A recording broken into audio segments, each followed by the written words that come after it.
যুক্তি শুরু হয়েছে শয়তান থেকে। যুক্তি শুরু হয়েছে কার থেকে? শয়তান থেকে। খেয়াল রাখবেন, যুক্তির নামই দিন নয়। যুক্তির নাম কি নয়? দিন নয়। যুক্তি আসে কোত্থেকে? আকল থেকে, বিবেক থেকে। যুক্তি আসে কোত্থেকে? বিবেক থেকে।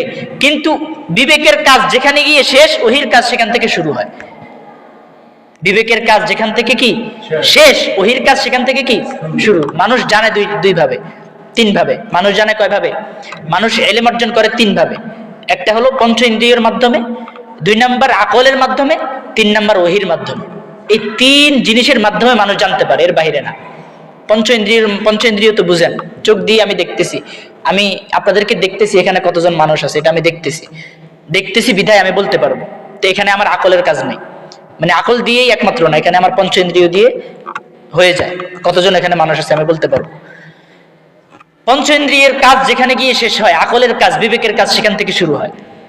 আপনারা প্রত্যেকের মা বাপ আছে, এটা আমরা জানি না? এটা কিভাবে আমরা জানলাম? বিবেক দিয়ে। কারণ প্রত্যেকের যে মা বাপ আছে, আমি কি দেখতেছি সরাসরি? বা এখানে পঞ্চেন্দ্রিয়ের কোনো কাজ আছে? কাজ নাই। কিন্তু আমি প্রত্যেকের বিবেক আছে যে মানুষ যেহেতু আছে, মানুষ আসেই পিতামাতার মাধ্যমে। তাহলে মানুষ যেহেতু আছে, পিতামাতাও কি আছে, এটা আমরা জানতে পারলাম। এটা হলো বিবেকের কাজ। কিন্তু আল্লাহ আছে, আল্লাহ তাআলা এই সময়ে এই বিধান, রমজানের রোজা ফরজ, আমাদের উপর সালাত ফরজ, এগুলো কি বিবেকের কাজ না ওহির কাজ? ওহির কাজ। বিবেক এগুলোতে কাজ করে না। তাহলে আমার বিবেকের কাজ যেখানে গিয়ে শেষ হয়, ওহির কাজ সেখান থেকে কি হয়? তাহলে বিবেকের কাজ শেষ হইলে পরে ওহির কাজ শুরু হয়। এবার আপনি বিবেক দিয়ে ওহি পরিমাপ করতে পারবেন? বিবেক দিয়ে ওহি মাপতে পারবেন? পারবেন না। এজন্য যুক্তির নামই কি নয়? দিন নয়। শয়তানের যুক্তির দিকে একটু খেয়াল করেন। শয়তানের যুক্তি কিন্তু একেবারে ফেলে দেওয়ার মতো যুক্তি ছিল না। শয়তানের যুক্তি একেবারে কি ফেলে দেওয়ার মতো যুক্তি ছিল না। আল্লাহ তাআলা যখন বললেন তুমি আদমকে সিজদা করো, শয়তান কি যুক্তি দিল? আমি আগুনের তৈরি, আদম মাটির তৈরি। আগুনের কাজ উপরে থাকা, মাটির কাজ নিচে থাকা।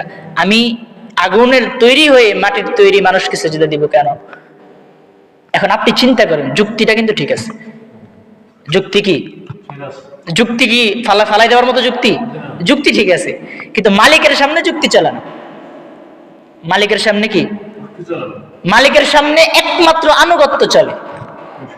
মালিক এবং গোলামের সম্পর্ক হলো আনুগত্যের সম্পর্ক, যুক্তির না।